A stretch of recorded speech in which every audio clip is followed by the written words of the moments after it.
El extenuante camino de escaleras que conducía a la Liga Pokémon generalmente recibía todo tipo de pisadas. Suaves e inseguras o firmes y dispuestas.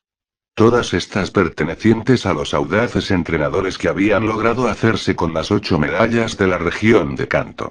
Pero incluso la rutina diaria de aquel conjunto de escaleras dio un giro de 180 grados cuando el virus de la plaga se inyectó en el mundo entero. Ahora aquellas pisadas se multiplicaban en cientos. Desde familias enteras pasando por ancianos, entrenadores novatos o incluso Pokémon salvajes. Todos ansiaban protegerse entre los muros de aquel imponente edificio donde habitaban algunos de los maestros Pokémon más poderosos de la región, lo que equivalía a seguridad. Si bien Lance, Bruno, Mento y Karen solían hacer frente a las hordas de criaturas hambrientas que intentaban invadir la liga, Koga se mantenía aislado del resto, encerrado en su habitación. Esta se encontraba cubierta de todo tipo de radios antiguas, radios que le servían para comunicarse con sus grupos organizados de ninjas. Semanas antes de que la extraña variante del Pokerus, que pudría los órganos internos de los Pokémons, se transformara en una cepa mucho más agresiva, conocida popularmente como la plaga. Koga, trazando paralelismos entre aquel virus y los venenos con los que solía experimentar, se dio cuenta que era cuestión de tiempo para que la situación empeorase. Razón por la cual reclutó a todo tipo de entrenador especialista en Pokémon tipo veneno para entrenarlos en el arte milenario de los ninjas. Estos sigilosos soldados le servirían para apoyar a los ejércitos y fuerzas armadas que intentaban proteger a los pueblos y ciudades en cuarentena, de los primeros grupos de criminales y saqueadores que intentaban crear el caos, aprovechando la única preocupación en el mundo por la demencial cifra de Pokémon muertos, día a día, por culpa de aquella extraña pandemia de Pokerus. Entre los líderes de estos grupos de ninjas se encontraba su hija Sachiko, quien, con los gimnasios Pokémon cerrados hasta nuevo aviso, se convirtió en la guardiana de Ciudad Fucsia, haciendo frente al crimen organizado, y al mismo tiempo, a un inversor millonario llamado Tony. Este, junto a otro reducido grupo de inescrupulosos, aprovechaba la trágica situación mundial, para lentamente drenar las orillas de la Ruta 19, la ruta acuática que conectaba con Ciudad Fucsia, con el único fin de hacerse con alguno de los cientos y cientos de cofres con pepitas de oro en su interior, que habitaban en las profundidades. Todo esto, sin importarle las muertes, de forma directa e indirecta, que generaban los Pokémon acuáticos cuyo hábitat se veía gravemente amenazado. Pero la llegada de la plaga generó una de las alianzas más inesperadas, cuando Sachiko y sus ninjas, al igual que los habitantes de Ciudad Fucsia, debieron unir fuerzas con Tony, sus hombres y sus Pokémon de trabajo para hacer frente a las hordas de infectados que comenzaban a sitiar la ciudad. Quienes lograron salir con vida de aquellos cruentos enfrentamientos, encontraron el refugio perfecto en la zona Safari. Uno de los pocos sitios en el mundo, cuyos Pokémon habían sido aislados del terrible virus que acechaba en el exterior. Esto, sumado a su tierra fértil y agua potable, convirtieron al sitio en el santuario de Kanto. Un oasis de vida entre tanta muerte. Si bien en un principio, Tony y sus hombres se mostraban cooperativos, pronto la codicia volvió a poseerlos, intentando quedarse para ellos aquel sitio. La repentina desaparición de Sachiko de sus informes diarios por radio, fue lo único que necesitó Koga para abandonar a escondidas la Liga Pokémon, con el único fin de rescatar a su hija. Poco sabía Koga que su desaparición pasaría desapercibida, cuando unas horas luego, Lance y el resto de integrantes de la élite, recibirían un aterrador informe sobre una siniestra criatura que arrasaba todo a su paso.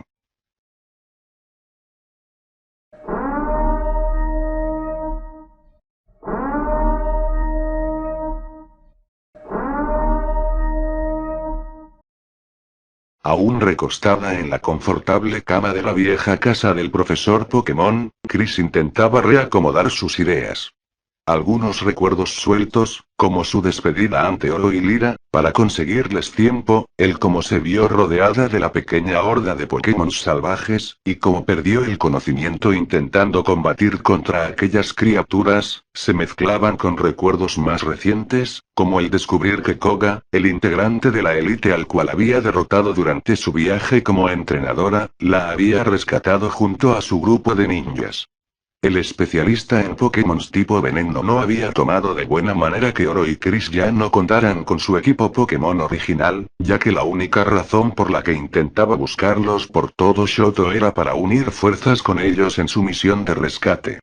Durante el tiempo que Koga permaneció en las afueras, encargándose de algunas hordas nuevas de infectados, al igual que reacomodando sus ideas, Chris comenzó a conocer un poco al variopinto grupo de ninjas que respondían ante el maestro veneno. Arsénico era el nombre de su segundo al mando. Una persona bastante seria, y hasta agresiva en sus palabras. Alguien a quien Chris intentaba evitar. Lo mismo ocurría con Cicuta, la única mujer del grupo, quien parecía tener cierto resentimiento hacia los entrenadores Pokémon, señalándolos como simple buscadores de fama y seguidores. Quien más resaltaba en el grupo era Mercurio, un ninja extremadamente musculoso, pero al mismo tiempo el más callado. Calcio era el nombre del ninja que peor le caía a Chris. Un joven de su edad, bastante engreído y que no paraba de llamar la muñequita, cada vez que entablaban una conversación. Todo lo contrario, a Calcio, era su mejor amigo, un ninja con algo de sobrepeso, pero bastante amable y sociable. Etanol era su nombre. Otros 6 ninjas también formaban parte del grupo de Koga, pero Chris no pudo oír sus nombres ni hablar con estos, ya que parecían bastante fieles a la filosofía silenciosa de los ninjas. Koga abrió la puerta del sitio y de forma decidida les indicó que no podían perder más tiempo y que debían partir hacia Kanto cuanto antes. Chris, quien ya le había explicado a Koga la misión de Oro y Lira, para encontrar Ho-Oh y utilizar a los perros legendarios como una posible cura del virus, se levantó de un salto de la cama. Con todo respeto por sus hombres, pero los Pokémon que ellos tienen puede que no sean lo suficiente para las amenazas que nos esperan hasta llegar a Ciudad Fucsia. Lo mejor será que nos dirijamos a Ciudad Iris primero, para buscar a Oro. Si él logró reunirse con Ho-Oh, tener un Pokémon legendario en nuestro equipo nos hará las cosas mucho más simples. Aún no sabemos si tus amigos han llegado a la ciudad o siquiera si aquella ave se encuentra allí. Además, ¿cuánto tiempo crees que pueda durar aquel Pokémon que los acompañaba, soportando el virus en su organismo? Entonces iré por mi cuenta a buscarlos. Sé que sin mis Pokémon no soy de mucho valor, pero imagino que cada persona menos en su grupo le complican aún más las cosas, señor Koga. Chris notó que quizás se había excedido en sus palabras, y empatizando con la ansiedad de aquel hombre esperando reunirse con su hija, intentó volver a convencerlo. Estamos a un viaje corto de que pueda contar con la experiencia de otro campeón de la liga, y en el mejor de los casos con un Pokémon legendario. Koga dio un fuerte suspiro. Está bien, pero solo iremos hasta Ciudad Iris. Si no hay rastros de ellos allí, retomaremos nuestro viaje hacia Kanto. Chris se sentía algo incómoda con las ropas de ninja que ahora vestía. Sobre todo, se le dificultaba respirar con aquella tela que cubría su nariz y boca. El humo de los focos de incendio que rodeaban a la desértica ciudad violeta, complicaba aún más el asunto.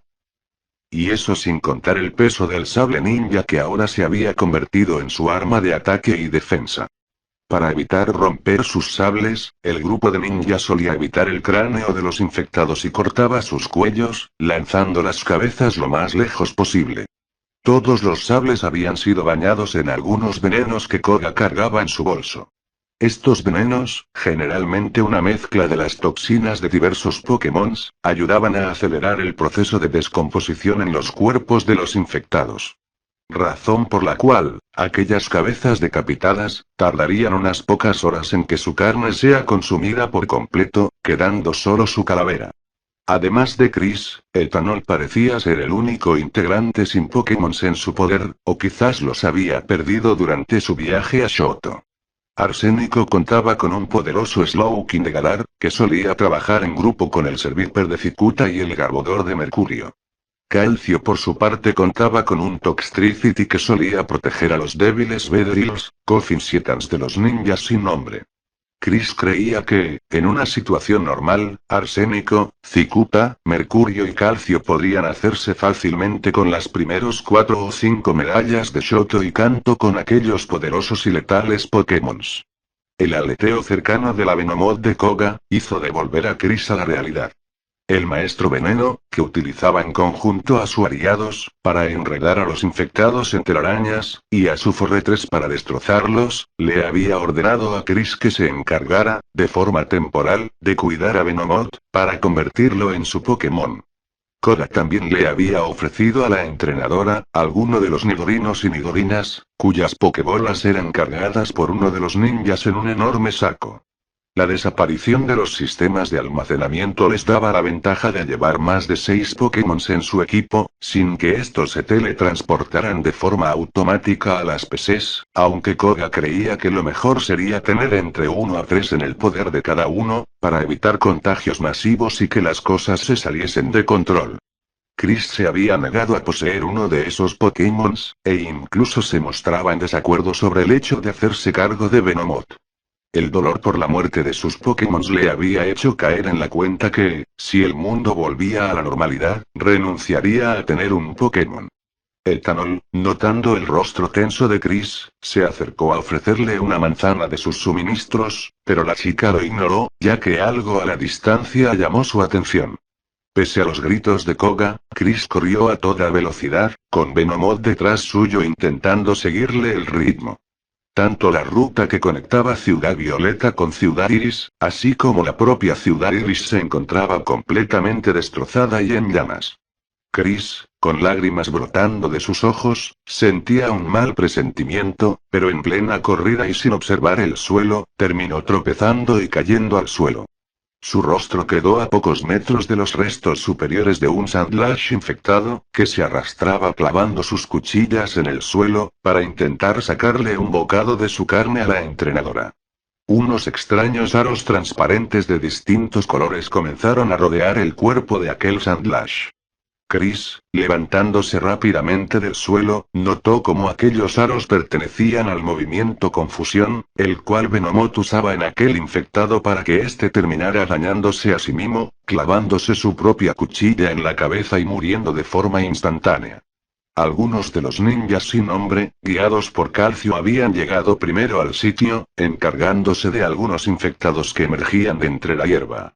Calcio notó algunos huesos chamuscados pertenecientes a un humano, pero por su estructura, así como algunas partes de su ropa que se habían conservado, estos pertenecían a un montañero y no a los amigos de Chris. Chris, con su corazón latiendo a toda velocidad, se acercó lentamente hacia un pequeño objeto que se encontraba entre la hierba. Eran los restos del sombrero favorito de su prima Lyra. Por mucho que no quisiera aceptarlo, ella tenía el presentimiento de que algo malo había ocurrido con Lyra y Oro. Lo lamento mucho, le mencionó Calcio apoyando su mano en el hombro de Chris. No, me niego a creer que ellos están muertos. Debemos adentrarnos en Ciudad Iris, gritó furiosa Chris. Koga rápidamente desenvainó su sable y apuntó a Chris en el cuello. Lo lamento, chica, pero tus amigos están muertos y aún queda ese perro legendario infectado. Ya no hay más tiempo que perder. Aún tenemos una vida que podemos salvar. La de mi hija. El viaje por medio de la Ruta 29 se realizó en completo silencio. Chris, envuelta en sus pensamientos y recuerdos de sus primeros pasos como entrenadora junto a Oro y Lyra, observaba a los ninjas en acción, acabando con algún que otro infectado que surgía en medio de la oscuridad. Lamento haber sido tan duro antes. La voz de Koga resonó en la espalda de Chris. Yo lamento haberles hecho perder tiempo valioso buscando a Oro y a mi prima. Realmente creía que ellos lo habían logrado, y que salvarían a todos como ocurrió con los planes del equipo Rocket en la torre de radio, pero hay algo que aún no entiendo: ¿por qué primero buscarnos a nosotros teniendo campeones en su propia región? Imagino que debes haber oído los rumores sobre la criatura que acecha en todo canto. La mayoría de líderes de gimnasio, mis viejos compañeros de la liga e incluso campeones como Lance, murieron intentando detener a la bestia. Antes de viajar aquí, mis grupos de ninjas que aún continuaban con vida, exploraron Pueblo Paleta y el Monte Plateado, pero no encontraron rastro alguno de los campeones azul y rojo. Por lo que Oro y Du se convirtieron en mi única esperanza. Venomoth sintió el dolor de su nueva entrenadora al llegar a su viejo pueblo, y voló cerca de ella para expresarle su afecto. Chris, quien había tomado algunos antídotos para evitar envenenarse con las toxinas de su sable o con los Pokémon del equipo, acarició las suaves alas de Venomoth mientras todos movían de entre el enorme grupo de cadáveres que decoraban Pueblo Primavera. Ahora llega a la parte más complicada, le murmuró Koga a Chris. Verás, para evitar a las hordas acuáticas de la ruta que conecta Shoto con Kanto, volamos a toda velocidad en algunos Firous, y cuando aterrizamos en Pueblo Primavera, tú y tus amigos ya se habían ido con aquel perro legendario, por lo que pasamos un largo rato acabando con la horda que invadía el pueblo. El problema es que no estábamos completamente solos, y un extraño espectro asesinó a nuestros Pokémon voladores y a 2 de mis hombres, pero eventualmente logramos camuflarnos y que este nos dejara en paz. Pero ahora, sin Pokémon voladores, deberemos atravesar el camino de agua. Por suerte los bloques de hielo que tus Pokémon hicieron para aislar Pueblo Primavera, de cierta forma parecen haber evitado los bloques invisibles que aquella criatura colocó en todas las salidas de Kanto. Chris notó cómo los ninjas rápidamente reunían todo tipo de escombros y techos de los destruidos hogares para formar unas balsas improvisadas. Estamos listos, le informó Zikuta a Koga, empujando a Chris en el camino. La chica puede quedarse en su viejo hogar si tiene miedo de seguirle, mencionó con desdén. Todos los Pokémon se pusieron en fila, y tras oír la orden de Koga, lanzaron todo tipo de toxina venenosa sobre las orillas de la Ruta 27. Pronto el agua comenzó a teñirse de una tonalidad violeta, al mismo tiempo que un vapor venenoso rodeó el sitio. Los ninjas, gracias a los antídotos que recorrían su organismo, pudieron respirar sin problema y comenzaron a remar lentamente hacia la costa que conectaba con las cataratas Toho. Chris se sobresaltó al notar cómo, en medio de su recorrido, algunos Goltimsomas y Carps infectados saltaban de entre aquella violeta marea, intentando tener una mejor vista de sus presas, casi invisibles desde las profundidades. Aunque estos terminaban rápidamente rebanados por los ninjas o sus Pokémon.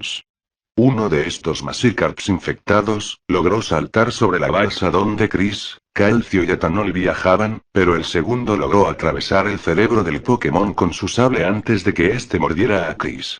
No me lo agradezcas, muñequita, le sonrió con malicia el ninja a Chris, pero antes que la chica pudiera responderle, todos se sobresaltaron por el grito de una de las balsas, donde 2 de los ninjas sin nombre, notaron cómo ésta comenzaba a hundirse.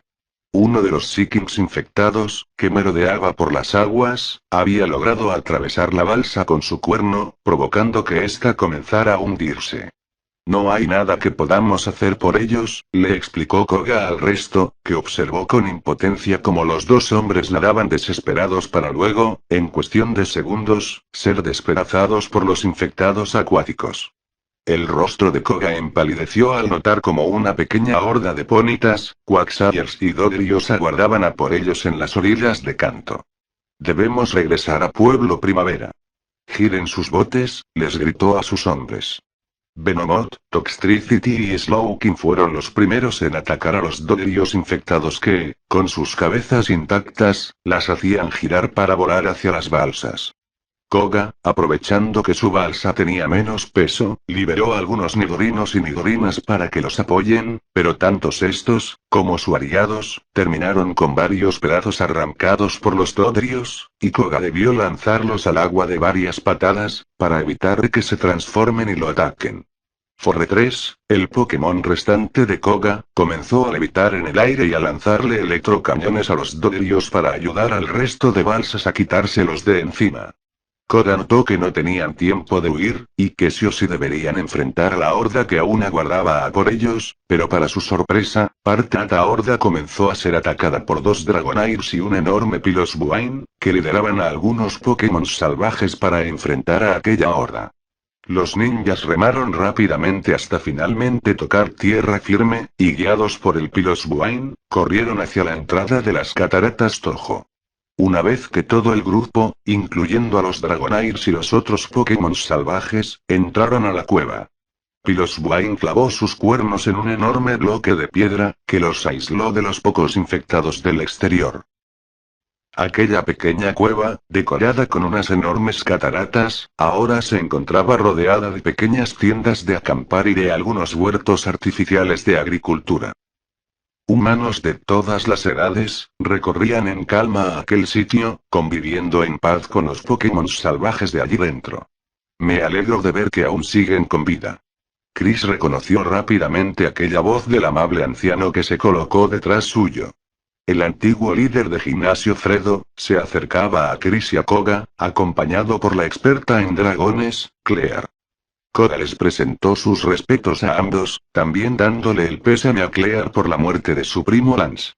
Mientras algunos ninjas se dispersaban entre aquella comunidad de las cataratas, buscando un sitio donde descansar, Chris y Koga se sentaron en una pequeña fogata junto a Fredo y Claire, donde estos les comentaron sobre cómo guiando a algunos grupos de supervivientes del pueblo Caoba hacia Ciudad Endrino, buscando refugio, los habitantes de ambos pueblos, notando su sobrepoblación, comenzaron a emigrar hacia las cuevas Tojo, donde se encontraron con un pequeño grupo de cantonianos que ya llevaban viviendo en el lugar un tiempo.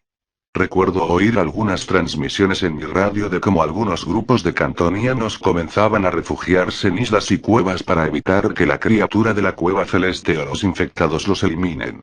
¿Ustedes también se encuentran buscando refugio?, preguntó curiosa Claire. En realidad estamos en medio de un viaje hacia Ciudad Fucsia para encontrar a mi hija. Y nos vendría bien todo tipo de ayuda. Koga mencionó esto último fijando su mirada en ambos líderes de gimnasio. No podemos viajar contigo, respondió de forma sincera Fredo. Mucha de esta gente depende de nosotros, y además somos los únicos capaces de guiarlos de regreso con las comunidades de los Hijos del Dragón y la comunidad de la Furia que se formaron en las afueras de Caoba y Endrino, en caso que perdamos esta cueva por culpa de los infectados o algún grupo con malas intenciones. Pero están más que invitados a pasar el tiempo que crean necesario junto a nosotros, le respondió Claire de forma dulce a ambos. Chris se encontraba algo impresionada de cómo aquella tragedia que rodeaba al mundo había logrado, no solo quitarle su personalidad caprichosa a Claire, sino que, además, unir a algunos pueblos y ciudades para sobrevivir juntos. En su interior, la chica pensaba en qué distinto hubiese sido todo, si tanto ella, como Oro y Lira se hubiesen topado antes con Koga. Si tenían éxito en su misión, los tres podrían haber vivido en paz en la zona Safario con esta comunidad. 2 horas luego, el grupo de ninjas se encontraba de regreso en la intemperie, luchando contra las hordas de Ratakeits y Heracross que merodeaban en la Ruta 26. La siguiente misión del grupo era llegar hasta el edificio de migraciones, ubicado en la entrada de la meseta Añil. Chris había mejorado sus habilidades con el sable, y además poco a poco se sentía más integrada y protegida por el resto del grupo. Por el lado de los Pokémons, Slowking se dedicaba a destrozar cabezas con su hidropulso, Seviper confundía la visión y parte del olfato de los infectados, mezclando su movimiento niebla con uno de sus ataques tóxicos. Garbodor por su parte, dejaba sus púas tóxicas en el suelo, para lograr que éstas se engancharan a la piel de los infectados, arrancándole sus patas de un tirón. Toxtricity, que permanecía junto a los Pokémon más débiles, lanzaba todo tipo de ataques de ácido para disolver los cráneos de aquellas temibles criaturas. Con aquella amenaza eliminada, y a pies de la entrada del edificio, Chris se dejó llevar por los festejos de etanol y calcio, pero tanto ellos, como sus Pokémons, fueron rápidamente callados por Koga, quien mencionó oír algo a la distancia. Las piernas de Chris, al igual que de la mayoría del grupo, comenzaron a temblar, producto de los aterradores chillidos que se oían a la distancia, pero la mayoría de estos no pertenecían a infectados, sino que a Pokémon salvajes. Garbodor fue el primero en intentar comunicarle algo, de forma desesperada, a su entrenador Mercurio, pero antes de que éste pudiese reaccionar, la criatura dio un horripilante grito de horror y comenzó a despedazarse. Estos pedazos suyos a la vez comenzaron a flotar hasta el cielo. Forretress intentó hacer fuerza para mantener su cuerpo en tierra firme, pero al igual que los Beedrills, Coffins, Ekans e incluso las Pokébolas de Nidorinos y Nidorinas, todos estos también fueron disparados al cielo. ¿Qué demonios ocurre? Gritó desesperado Calcio al mismo tiempo que guardaba a su Toxtricity en su Pokébola y la sostenía con todas sus fuerzas para evitar que ésta salga dispara al cielo. Arsénico y Cicuta lo imitaron, guardando a sus Slowking y Seviper en sus respectivas Pokébolas, pero Chris, sin tener la Pokébola de Venomoth en su poder, se lanzó hacia este, comenzando a flotar junto al Pokémon, al mantenerlo abrazado. Ella se negaba a perder a otro Pokémon más. Koga reaccionó a tiempo, guardando a Venomoth en su Pokébola, al mismo tiempo que Calcio saltó en el aire para sujetar entre sus brazos a Chris, cuyo cuerpo comenzaba a caer rápidamente al suelo. El Tanol, con su rostro empapado en sudor frío, señaló el cielo. Todo tipo de Pokémon con toxinas o veneno en su interior, sea un infectado, un Pokémon salvaje o uno con entrenador, flotaba en el aire, dando gritos de confusión. Koga rápidamente relacionó aquello con algún ataque masivo de Mewtwo, el único con el poder necesario para realizar algo así, y les gritó a todos que corrieran hacia el interior del edificio. Chris sintió el impulso de cubrir sus oídos cuando una masiva explosión, producida por los cuerpos de los cientos de Pokémon tipo veneno de los cielos, retumbó en todo canto. Todos los ninjas, a excepción de uno de los ninjas sin nombre, entró a tiempo al edificio antes de que se desatara la lluvia ácida. Este último hombre, a poco de sujetar la perilla de la puerta del sitio, se desintegró en cuestión de segundos ante los ojos horrorizados de todos.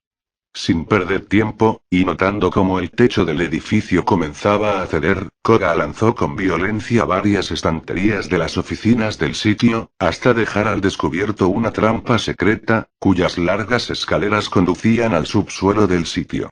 Tras todo el grupo adentrarse a las profundidades de aquel camino subterráneo, Koga cerró rápidamente la pequeña trampilla, al mismo tiempo que los escombros del edificio comenzaban a derrumbarse encima de estos.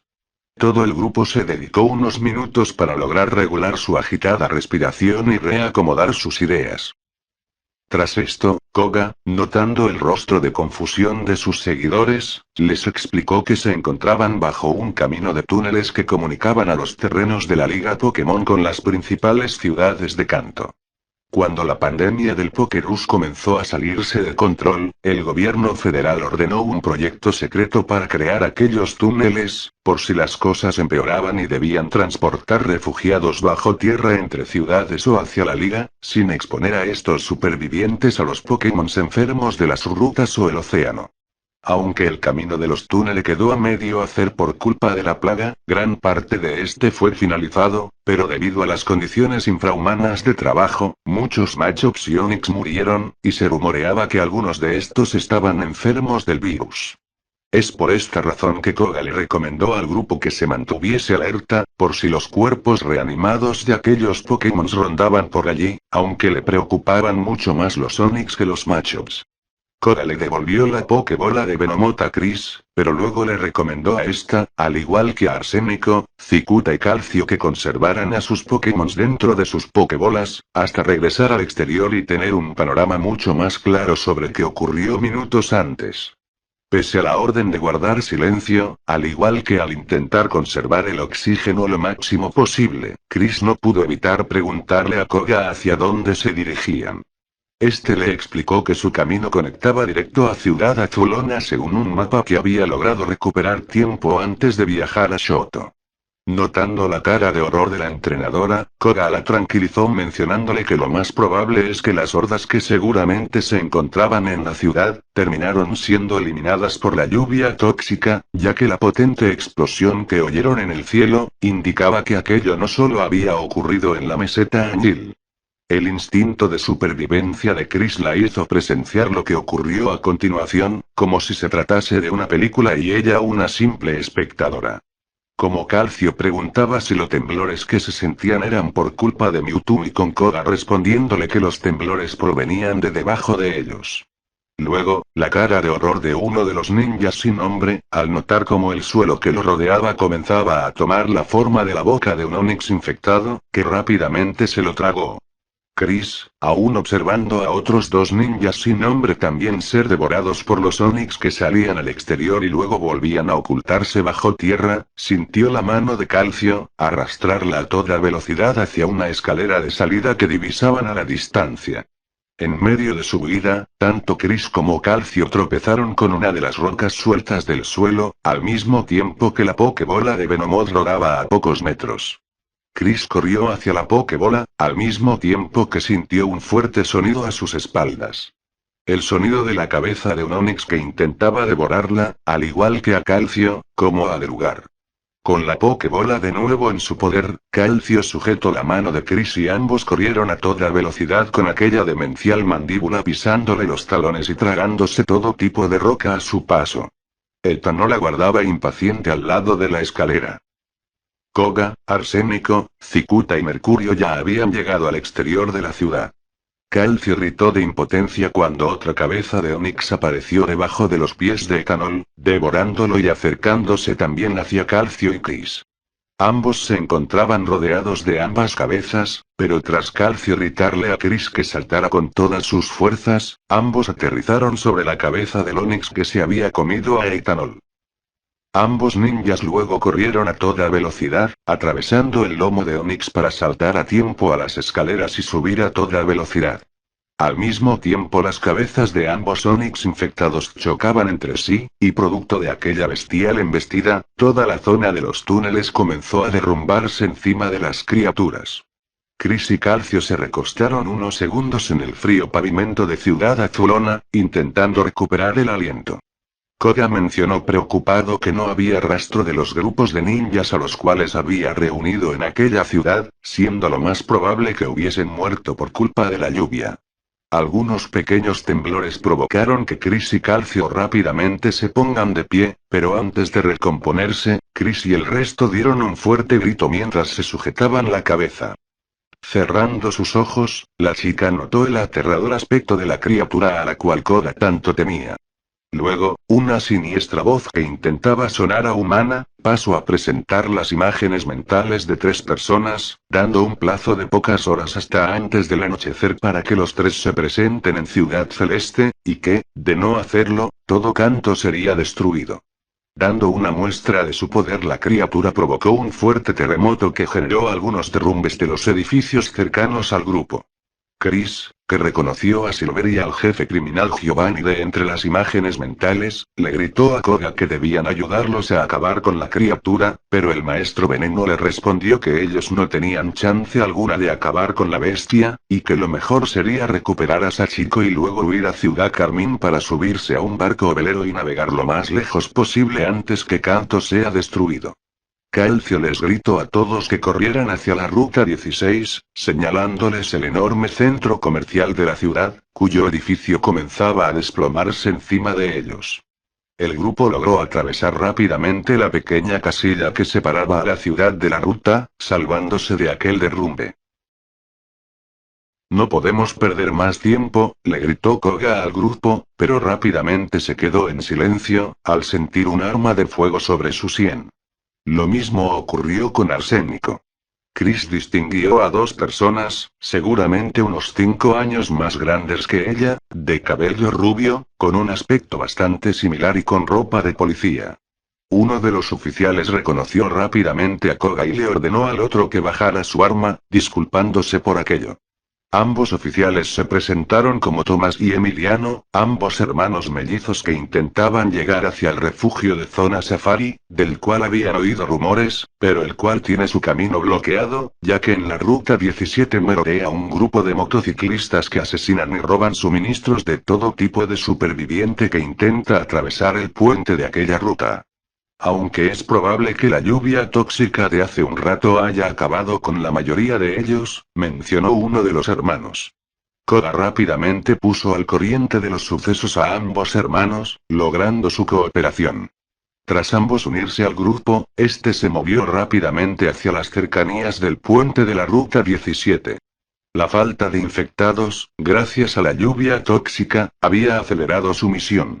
Ocultos entre la hierba, Koga, Chris y el resto observaron a 3 motociclistas que daban vueltas en círculos por aquel puente, utilizando unas fuertes cadenas metálicas que ataban a los 2 Machans infectados que el grupo parecía utilizar como armas. Esas cadenas están hechas con restos de Pokémon metálicos de sus víctimas, mencionó algo asqueado uno de los oficiales. Si nos ven, se correrán a un lado y soltarán a los Machans para que nos ataquen, murmuró asustado el otro oficial. Ya es demasiado tarde, le indicó Arsénico a su jefe, señalándole cómo los motociclistas habían notado la presencia del grupo, liberando a ambos Machans. Venomoth, Seviper, Toxtricity y Slowking salieron rápidamente de sus pokebolas, listos para obedecer el plan ideado por sus entrenadores.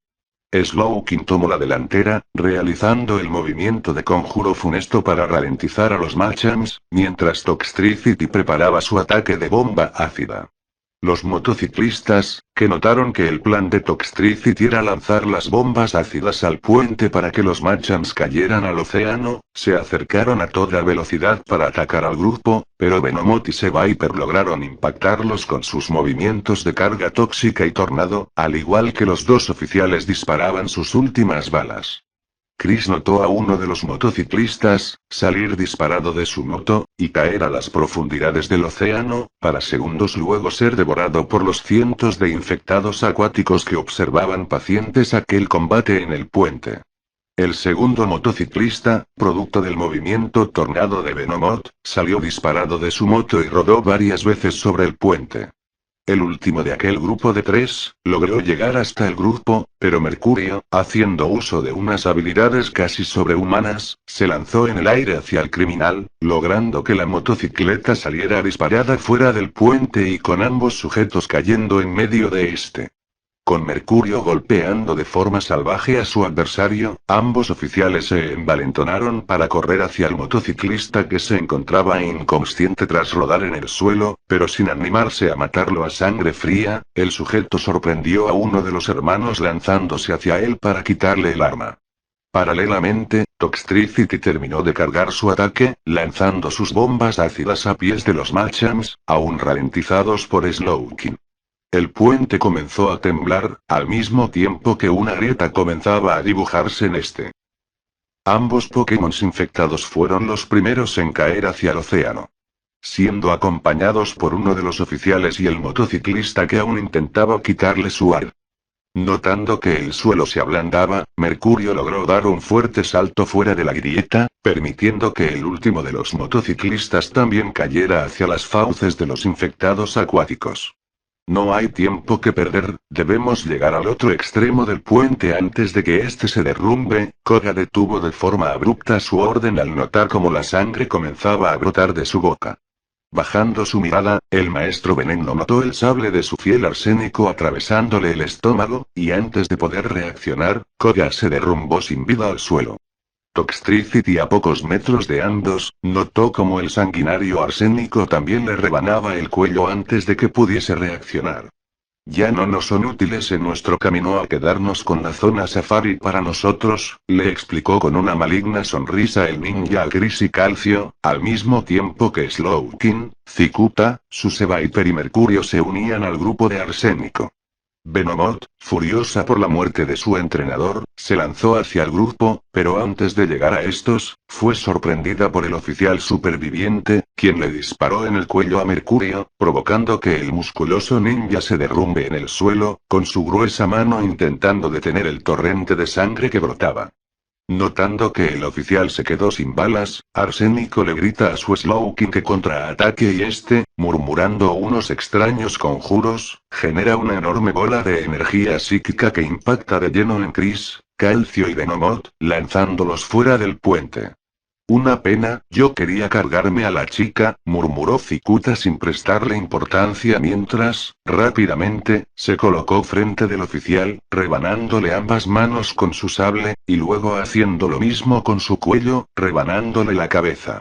Sintiendo algunos temblores en el puente, ambos asesinos con sus 2 Pokémon lo recorrieron a toda velocidad antes que este comenzara a desplomarse. Debajo del puente, Chris se sujetaba con todas sus fuerzas al lomo de Venomoth, que hacía un sobreesfuerzo impresionante para mantenerse en el aire. Al mismo tiempo, Chris utilizaba su otra mano para sujetar a Calcio. El joven, notando que el Pokémon no soportaba el peso de ambos, le sonrió a la chica. Salva a la hija del jefe, muñequita. Calcio se soltó de la mano de Chris, cayendo a las profundidades del océano. Sin tiempo de lamentarse, Chris se sujetó con ambas manos al cuerpo de Venomoth, quien a duras penas logró aterrizar en una pequeña montaña cercana al puente, que terminó colapsando por completo. El Pokémon cayó extenuado a pies de su entrenadora, intentando recuperar el aliento. Chris por su parte, sujetaba con furia su sable, planeando su inmediata venganza. Gracias a la lluvia ácida, Arsénico, Cicuta, Slowking y Seviper atravesaron en cuestión de minutos todo el camino de la ciudad fucsia hacia la entrada de la zona safari. Tropezando eventualmente con los cientos de cadáveres que decoraban el suelo del sitio. Si bien, la mayoría de Pokémon de la zona safari había sido eliminado también por la lluvia ácida, que había atravesado el domo invisible que rodeaba al sitio. Domo que en el pasado servía para aislar a ciertos tipos de Pokémon voladores del resto de fauna local, algunos Kangaskhans infectados aún sobrevivían gracias a su gruesa piel. Sus crías, también infectadas, habían logrado sobrevivir, al crear un agujero en el estómago de sus madres, ocultándose dentro de estos. Si bien los Kangaskhan lanzaban a sus crías a la lejanía para rodear a sus presas, Slowking acabó rápidamente con estos, permitiendo a su entrenador y a Cicuta atravesar gran parte de la zona safari, guiándose por los ruidos de disparos y gritos a la distancia, seguramente pertenecientes a los grupos de Sachiko y el millonario. Quizás la lluvia ácida había liberado a Sachiko y sus ninjas de la prisión donde se encontraban o quizás estos habían sido esclavizados por el sujeto y su grupo de humanos y Pokémons, pero aquello no le interesaba lo más mínimo a Arsénico. Su única misión era eliminar a los cabos sueltos de Sachiko para comenzar la reconstrucción de aquel refugio natural y convertirlo en su base de crímenes para luego planear la invasión, y el robo de suministros, a la comunidad de las cataratas. A pocos metros de distancia, Arsénico notó a una malherida Sachiko arrastrarse en el suelo, mientras un sujeto algo mayor, vistiendo un sucio traje, intentaba apuñalarla con lo que parecía ser el cuerno de un Tauros. Sobreviviendo gracias a usar el cuerpo de su Poliwrath de escudo durante la lluvia ácida, Tony estaba decidido a acabar con aquella mocosa, ahora que estaba seguro que su padre seguramente había muerto por aquel ataque de Mewtwo, sin esperanza alguna de que el ninja se vengara. Pero a pocos segundos de clavar el cuerno de Sachiko en su corazón, Tony sintió un sable atravesar su estómago, y sin vida el sujeto se derrumbó sobre uno de los pequeños lagos artificiales del sitio, tiñéndolo con su sangre. Sachiko, alegre por notar a Arsénico salvarle la vida, pronto comenzó a notar que algo andaba mal cuando el sujeto se preparó para atacarla con su sable. Pero por algún extraño motivo, Arsénico se encontraba inmóvil, con sus brazos en alto sujetando su sable. Sachiko notó a la Venomoth de su padre, terminar de lanzarle su polvo paralizante al ninja, al cual se le había terminado la inmunidad de los antídotos hacía un largo rato. Cicuta, Seviper y Slowking también habían sido paralizados, mientras Chris se acercaba furiosa con su sable para acabar con Arsénico, pero para su sorpresa, Slowking rápidamente se liberó de su parálisis y atacó a la chica con un conjuro que lo hizo meterse dentro de su mente.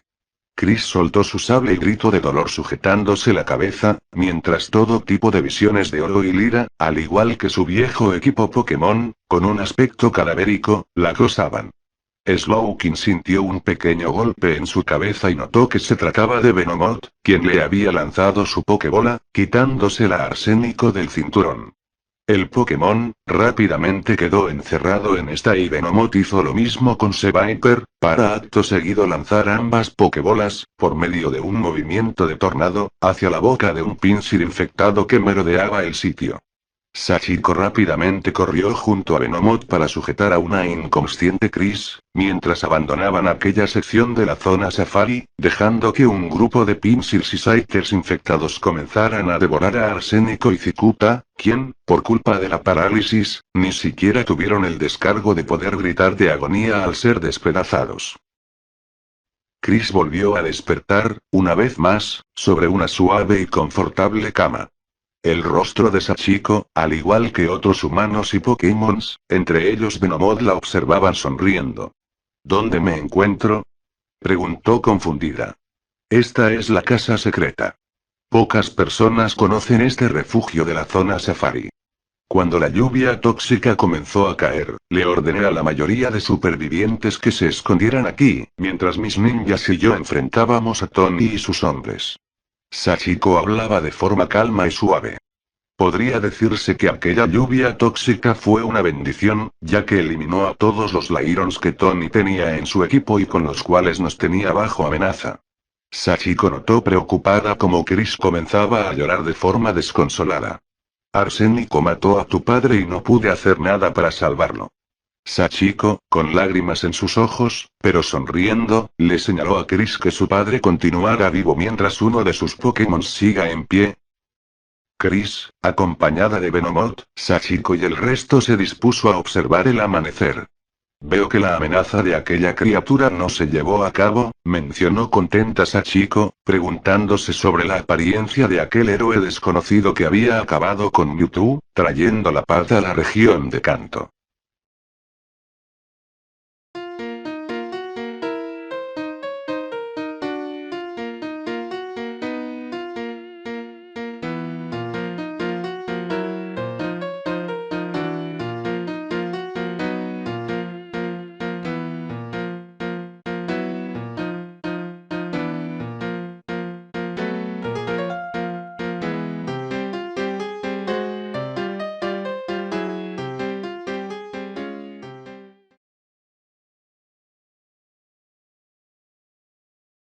Chris se detuvo unos segundos para hidratarse. La entrenadora había pasado gran parte de la mañana plantando vallas y aguardando noticias del grupo de ninjas que había salido al exterior a buscar nuevos supervivientes para la comunidad safari.